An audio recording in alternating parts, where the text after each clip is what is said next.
বাংলাদেশ কারো কাছে মুখাপেক্ষী থাকবে না বললেন প্রধানমন্ত্রী। খাদ্য উৎপাদনের স্বয়ংসম্পূর্ণতা অর্জনের তাগিদ। সয়াবিন তেলের দাম পুনর্নির্ধারণ, বোতলে বাড়ল 4 টাকা, খোলা কমল 2 টাকা। সুনামগঞ্জে সড়ক দুর্ঘটনায় সঙ্গীত শিল্পী হাসান সহ নিহত 2। কিশোরগঞ্জ, গোপালগঞ্জ ও নরসিংদীতে মারা গেলেন 4 জন।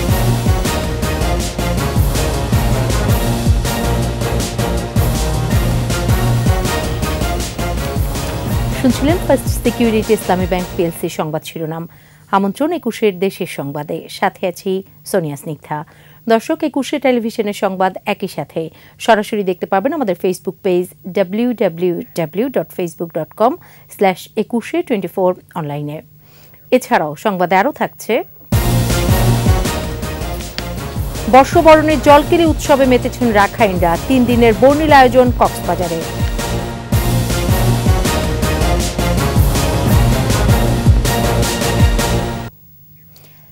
কোনো দেশের মুখাপেক্ষী না হয়ে নিজেদেরকে শস্য উৎপাদন বাড়ানোর তাগিদ দিলেন প্রধানমন্ত্রী শেখ হাসিনা। প্রাণী সম্পদ উন্নয়নে বেসরকারি খাতকে আরও এগিয়ে আসার আহ্বান জানান তিনি। মানুষের স্বাস্থ্যগত ক্ষতি না হওয়ার পাশাপাশি বিদেশে যেন মাংস রপ্তানি করা যায় সেভাবে স্বাস্থ্যসম্মতভাবে গবাদি পশু পালনের পরামর্শ দেন প্রধানমন্ত্রী। প্রণব চক্রবর্তীর রিপোর্ট। প্রাণী সম্পদের উৎপাদন বৃদ্ধি, দুগ্ধজাত পণ্যের বাজার সৃষ্টি, ক্ষুদ্র খামারি ও উদ্যোক্তাদের গবাদি পশু উৎপাদনে উদ্বুদ্ধ করা সহ গবাদি পশুপালনের আধুনিক ব্যবস্থাপনার দিক তুলে ধরতে রাজধানীর আগারগাঁওয়ে শুরু হয়েছে 2 দিনব্যাপী প্রাণী সম্পদ সেবা সপ্তাহ ও প্রদর্শনী। সকালে উদ্বোধনী অনুষ্ঠানে যোগ দেন প্রধানমন্ত্রী শেখ হাসিনা। সবুজ বিপ্লবের ডাক ও দূরদর্শী পরিকল্পনা। এ সময় প্রধানমন্ত্রী বলেন, আওয়ামী লীগ সরকার সবসময় গবেষণার উপর গুরুত্ব দিয়ে আসছে। স্বাস্থ্যসম্মতভাবে গবাদি পশু পালনের পরামর্শ দেন তিনি। আমরা এখন অল্প সময়ের মধ্যে বেশি পরিমাণ খাদ্য উৎপাদন করতে পারি এবং কৃষি যান্ত্রিকীকরণ, যেটা জাতির পিতার স্বপ্ন ছিল, সেটাও আমরা বাস্তবায়ন করে যাচ্ছি। এ খাতে বিএনপির ব্যর্থতা উল্লেখ করে প্রধানমন্ত্রী বলেন, অবৈধভাবে রাষ্ট্র ক্ষমতায় যারা এসেছে তারা দেশের মানুষের ভাগ্য পরিবর্তনে কোনো পদক্ষেপই নেয়নি। যেদিন আমি ঘোষণা দিলাম যে আজ থেকে বাংলাদেশ খাদ্যের স্বয়ংসম্পূর্ণ, তাহলে যে বিরোধী দলের চেয়ারে বসা তার অর্থমন্ত্রী সাইফুর রহমান উঠে দাঁড়িয়ে বলল, খাদ্যের স্বয়ংসম্পূর্ণ হওয়া ভালো না, তাহলে খাদ্য সাহায্য পাওয়া যাবে না। তাদের চিন্তাধারাটা ছিল যে আমরা প্রতিনিয়ত অন্যের কাছে হাত পেতে চলবো। কেউ আমাদের ডাল ভাত খাওয়াতে চাইলো, কেউ আমাদের আলু খাওয়াতে চাইলো। মাছে ভাতে বাঙালি আমরা, তা আমার মাছে ভাতে বাঙালি, মাছ ভাত পেলেই তো যথেষ্ট। এখন অন্তত বলতে পারি মাছ ভাতের অভাবটা নাই, ডাল ভাতেরও অভাব নাই। খাদ্য ও নিত্যপণ্য উৎপাদনে স্বয়ংসম্পূর্ণতা অর্জনের তাগিদ দিয়ে সরকার প্রধান বলেন, বাংলাদেশ কারো কাছে মুখাপেক্ষী থাকবে না। হাঁস, মুরগি, গরু, ছাগল, ভেড়া যাই আমরা উৎপাদন করি, মহিষ, সেগুলিকে আমরা কিভাবে লালন পালন করছি, কিভাবে সেগুলি যখন এগুলি জবাই করা হয় স্বাস্থ্যসম্মতভাবে করা হচ্ছে কি না, বিদেশে রপ্তানি করতে গেলে তাদের কতগুলি নিয়ম আছে সেটা মেনে আমরা করি কিনা, বা সেগুলি প্যাকেটজাত করতে গেলে সেই নিয়ম অনুযায়ী করা হচ্ছে কিনা, সে বিষয়গুলি কিন্তু আমাদের বিবেচনায় নিতে হবে। কারো কাছে মুখাপেক্ষী হয়ে থাকবো না, আমরা নিজেরা উৎপাদন করব প্রতিটি জিনিস। সরকারি সকল সহায়তার আশ্বাস দিয়ে প্রাণী সম্পদ উন্নয়নে বেসরকারি খাতকে এগিয়ে আসার আহ্বানও জানান সরকার প্রধান। আমরা বেসরকারি খাতকেই বেশি উৎসাহিত করতে চাই, তাতে কর্মসংস্থান সৃষ্টি হয়। পরে দেশের বিভিন্ন প্রান্ত থেকে আসা খামারিদের গবাদি পশুর প্রদর্শনী স্টল ঘুরে দেখেন প্রধানমন্ত্রী। প্রণব চক্রবর্তী, 21 টেলিভিশন, ঢাকা। আন্তর্জাতিক বাজারে দাম বাড়ায় বোতলজাত সয়াবিন তেলের দাম আবারও লিটারে 4 টাকা বাড়ানো হয়েছে। প্রতি লিটার তেলের দাম পুনর্নির্ধারিত হয়েছে 167 টাকায়। এই হিসেবে 5 লিটারের বোতল কিনতে হবে 818 টাকায়। বাণিজ্য মন্ত্রণালয়ের সভাকক্ষে tariff commission, vegetable oil owners association ও অন্যান্য অংশীদারদের সভায় নতুন দাম নির্ধারণ করে বাণিজ্য মন্ত্রণালয়। পরে সংবাদ সম্মেলনে বাণিজ্য প্রতিমন্ত্রী আহসানুল ইসলাম টিটু জানান, খোলা তেলের মূল্য 2 টাকা কমিয়ে 147 টাকা করা হয়েছে।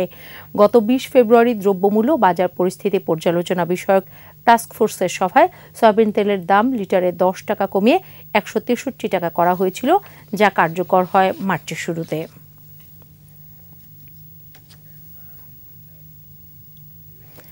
সুনামগঞ্জে বাস সিএনজি চালিত অটোরিকশার সংঘর্ষে সঙ্গীত শিল্পী গীতিকার ও সুরকার মতিউর রহমান হাসান ওরফে পাগল হাসান সহ নিহত হয়েছেন 2 জন। কিশোরগঞ্জ, গোপালগঞ্জ ও নরসিংদীতে মারা গেছেন আরও 4 জন।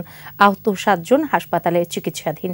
সকাল 7টার দিকে ছাতক দোয়ারা বাজার সড়কের সুরমা সেতুর টোলকেন্দ্রের পাশে বাসের সঙ্গে সংঘর্ষে ঘটনাস্থলে মারা যান অটোরিকশা যাত্রী পাগল হাসান ও সাথে থাকা সাত্তার।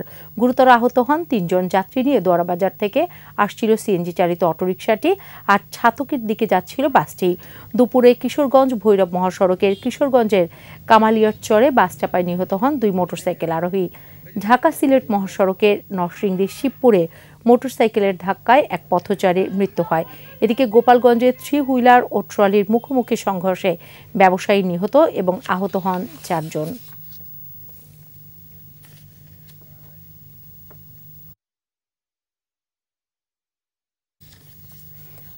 এদিকে ঝালকাঠির গাবখান ব্রিজের টোল প্লাজায় সড়ক দুর্ঘটনায় 14 জন নিহতের ঘটনায় গ্রেফতার চালক ও হেলপারের বিরুদ্ধে মামলা হয়েছে। দুপুরে সড়ক ও পরিবহন আইনের 105 ধারায় সদর থানায় মামলাটি করে পুলিশ। বিকেলে চালক আলামিন হাওলাদার ও হেলপার নাজমুলকে আদালতে তোলা হয়। এদিকে দুর্ঘটনায় নিহতদের পরিবার ও এলাকা জুড়ে চলছে শোকের মাতম। বুধবার গাবখান ব্রিজের টোল প্লাজার কাছে সিমেন্ট বোঝাই ট্রাক নিয়ন্ত্রণ হারিয়ে পেছন থেকে বেশ কয়েকটি অটোরিকশা ও প্রাইভেট কারকে চাপা দিলে ঘটনাস্থলে 14 জন প্রাণ হারায়। পরে পরিবারের সদস্যরা সদর হাসপাতালে স্বজনদের মরদেহ শনাক্ত করে। নামাজের জানাজা শেষে সকালে তাদের দাফন করা হয়।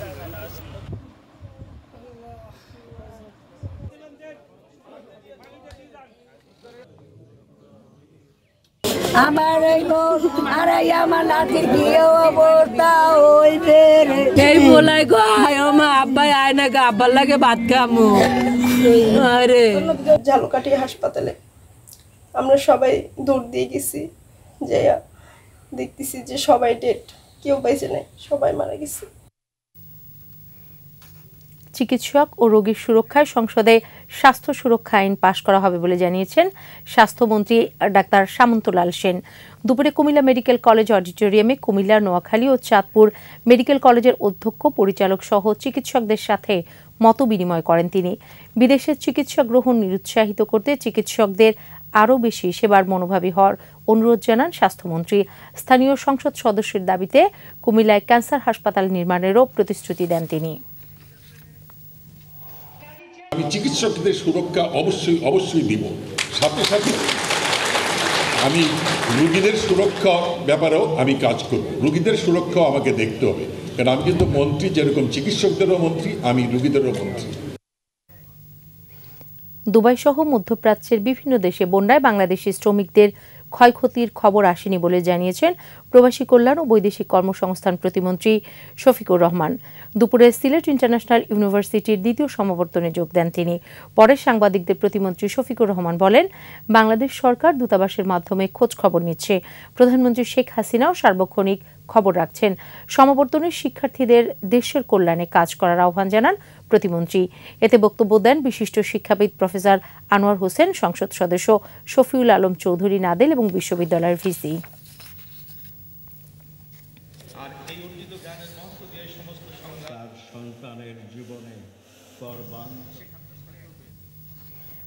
আসন্ন উপজেলা পরিষদ নির্বাচনে অনিয়ম করলে প্রার্থীদের পাশাপাশি প্রভাব বিস্তারকারীদের বিরুদ্ধেও পদক্ষেপ নেওয়ার হুঁশিয়ারি দিয়েছেন নির্বাচন কমিশনার মোহাম্মদ আলমগীর।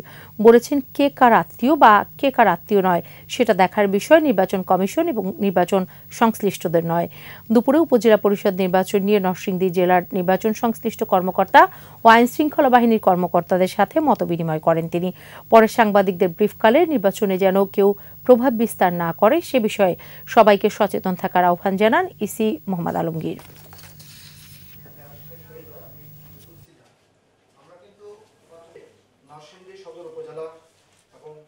এখানে কে কার আত্মীয় বা কে তার আত্মীয় নয় বিষয়টি দেখার কোনো সুযোগ নির্বাচন কমিশনের পক্ষ থেকেও দেখার নেই, যারা নির্বাচনের দায়িত্বে থাকবেন তাদের পক্ষে দেখার কোনো সুযোগ নেই।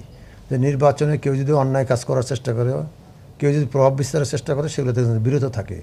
এবার শুধু ক্যান্ডিডেট না, যারা প্রভাব বিস্তার করবে তাদের বিরুদ্ধেও কিন্তু আমাদের ব্যবস্থা নেওয়ার আইনে অধিকার আছে, আমরা কিন্তু সেগুলো করতে পারি। নিচ্ছি বিরতি, যখন ফিরছি তখন অন্যান্য খবরের সঙ্গে আরও থাকবে। পাবনায় হারিয়ে যাচ্ছে মৃৎশিল্প, পৈতৃক পেশা ছাড়ছেন অনেক পাল পরিবার।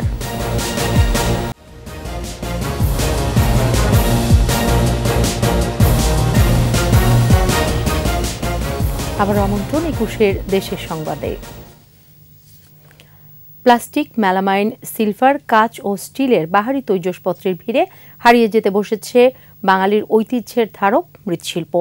জীবিকা নির্বাহের টান পড়ছে পাবনার শিল্পীদের।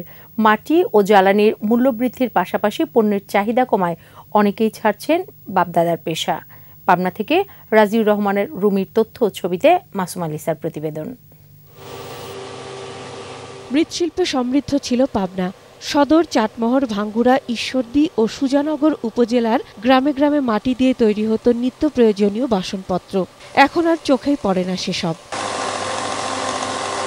আধুনিক শিল্পায়নে হারিয়ে যাচ্ছে গ্রাম বাংলার ঐতিহ্যবাহী শিল্পটি।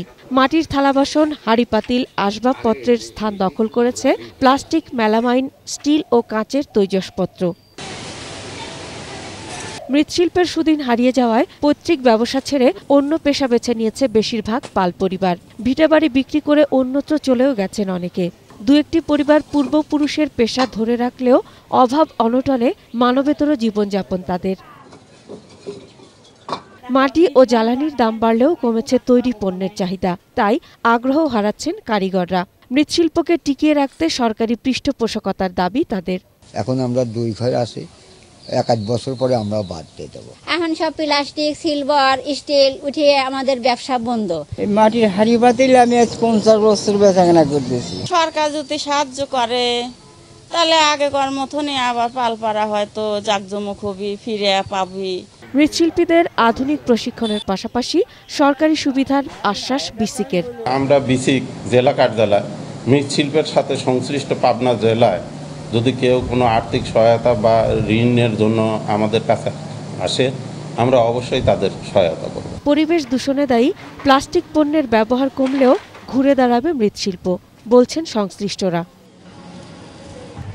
মাসুম আলিসা, ২১ টেলিভিশন। কক্সবাজারে চলছে রাখাইন সম্প্রদায়ের 3 দিনের জলকেলি উৎসব। আয়োজন ঘিরে বর্ণিল সাজে সেজেছে রাখাইন পল্লীগুলো। সাংস্কৃতিক কেন্দ্রের পৃষ্ঠপোষকতায় জেলা জুড়ে 50টি স্থানে হচ্ছে এ উৎসব। কক্সবাজার প্রতিনিধি আব্দুল আজিজের প্রতিবেদন, জানাচ্ছেন খুরশিদ আলম মুকুল। রাখাইনদের বর্ষবরণের উৎসব সাংগ্রিং পোয়ে। রাখাইন পঞ্জিকা অনুযায়ী 1385 সনের বিদায় এবং 1386 সনের আগমন। পুরাতন বছরের গ্লানি, দুঃখ মুছে নতুনভাবে জলে পরিশুদ্ধির জন্য এ উৎসব। পুরো বছরের যা দুঃখ কষ্ট ছিল সেগুলোকে ভুলে আমরা এই পানি খেলার উৎসবের মধ্যে নতুন বছরকে স্বাগতম জানাই। রাখাইন নববর্ষে শুভেচ্ছা দিচ্ছি, সবাই ভালো থাকবেন। আমরা ফ্রেন্ডস, ফ্যামিলিজ এন্ড কাজিনসদের সাথে পিকনিক করি, পার্টি করি। রাখাইন তরুণ তরুণীরা নেচে গেয়ে অংশ নিচ্ছেন বর্ণিল এ আয়োজনে। সম্প্রীতির বন্ধনে যোগ দিয়েছেন বিভিন্ন সম্প্রদায়ের মানুষও। পুরোনো সবকিছু ভুলে আমরা নতুনভাবে যেন ভালোভাবে কাটাতে পারে, এটাই আমরা প্রত্যাশা করি সবার কাছ থেকে। ওরাও তো আমাদের অনেক উৎসবে এনজয় করে, আসে, দেখে। ঈদের সময় ওরাও তো সবকিছু করে, সো এটা অবশ্যই সম্প্রীতি। কক্সবাজার সাংস্কৃতিক কেন্দ্রের পরিচালক বলেন, দেশ, জাতি ও বিশ্বের মঙ্গল কামনা করা হয় উৎসবে। পানি দিয়ে আমাদের যে বিগত বছরের যে দুর্দশাগুলো ওগুলো যেন মুছে যায় এবং আগামীতে যেন আমাদের সমাজ, দেশ যেন এগিয়ে যায় শুদ্ধভাবে এবং উন্নতি লাভ করে, এটাই আমাদের কাম্য। উৎসব ঘিরে নেওয়া হয়েছে কঠোর নিরাপত্তা ব্যবস্থা। খুরশিদ আলম মুকুল, ২১ টেলিভিশন। লোকসভা নির্বাচনের কারণে পঞ্চগড়ের বাংলাবান্ধা স্থলবন্দর দিয়ে 3 দিন সব ধরনের আমদানি রপ্তানি বন্ধ রেখেছে ভারত। বন্ধ রয়েছে ইমিগ্রেশন চেকপোস্ট দিয়ে যাত্রী পারাপারও। ইমিগ্রেশন চেকপোস্ট কর্মকর্তা অমৃত অধিকারী জানান, 17 থেকে 19 এপ্রিল শুক্রবার 2 দেশের মাঝে সব ধরনের বাণিজ্য সহ পাসপোর্টধারী যাত্রী আসা যাওয়া বন্ধ রয়েছে। শনিবার ফের কার্যক্রম শুরু হবে।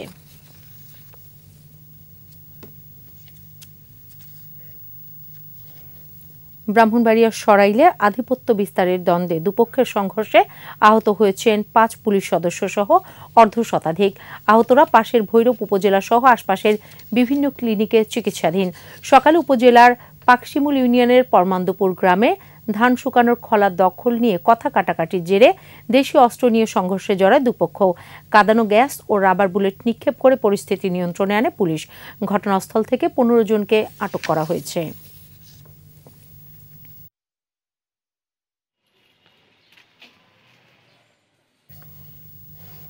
মাদারীপুরের কালকিনিতে পুত্রবধূর যৌতুকের মামলায় গ্রেফতার এড়াতে পালাতে গিয়ে মারা গেছেন বৃদ্ধ শ্বশুর মোতালেব। গতরাতে ওই বৃদ্ধ সহ 4 আসামিকে ধরতে উপজেলার পশ্চিম মিনাজতি গ্রামে তাদের বাড়িতে অভিযান চালায় পুলিশ। তার 3 ছেলেকে পুলিশ আটক করলেও দৌড়ে পালিয়ে যান মোতালেব। পরে বাড়ির অদূরে তার মরদেহ পড়ে থাকতে দেখেন গ্রামবাসী। তবে আসামিদের ধরতে গিয়ে মারা যাওয়া ওই বৃদ্ধকে বাড়িতে পায়নি বলে জানিয়েছে পুলিশ।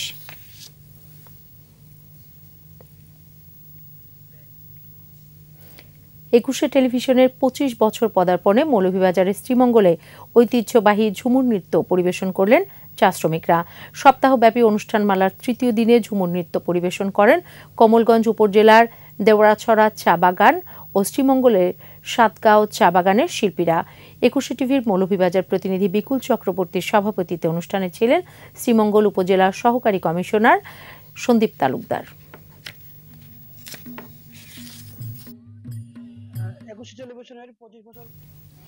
এবারে চট্টগ্রামের খবর।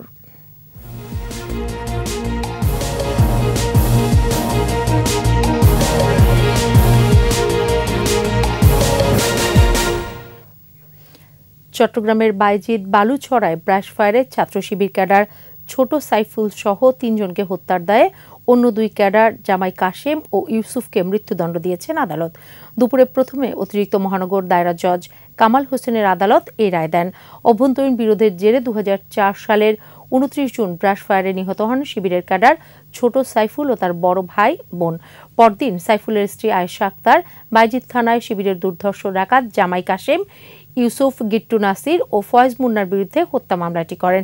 পরে র্যাবের সাথে বন্দুকযুদ্ধে নিহত হন গিট্টু নাসির ও ফয়েজ মুন্না। 2007 সালের 5 জুলাই বাকি 2 আসামির বিরুদ্ধে অভিযোগ গঠন করেন আদালত।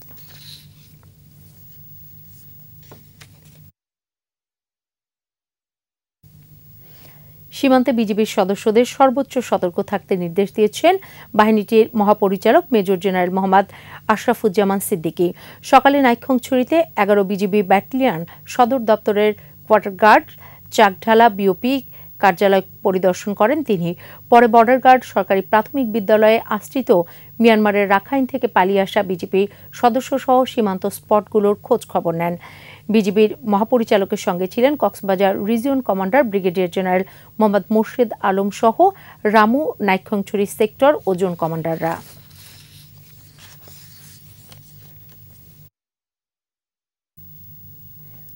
চট্টগ্রামের পটিয়া ও নগরীতে বেসরকারি 2টি হাসপাতালে কর্তব্যরত 2 চিকিৎসকের উপর হামলায় জড়িত আসামিদের জামিন বাতিলের দাবিতে মানববন্ধন ও সমাবেশ করেছে বাংলাদেশ মেডিকেল অ্যাসোসিয়েশন বিএমএ। দুপুরে চট্টগ্রাম মেডিকেল কলেজ হাসপাতালের সামনে সমাবেশে 21 এপ্রিল সরকারি বেসরকারি হাসপাতালে 2 ঘণ্টা কর্মবিরতি এবং 23 এপ্রিল প্রাইভেট প্র্যাকটিস বন্ধের কর্মসূচি দেওয়া হয়। একাত্মতা জানিয়ে এতে অংশ নেয় স্বাধীনতা চিকিৎসক পরিষদের চিকিৎসকদের বিভিন্ন সংগঠনও।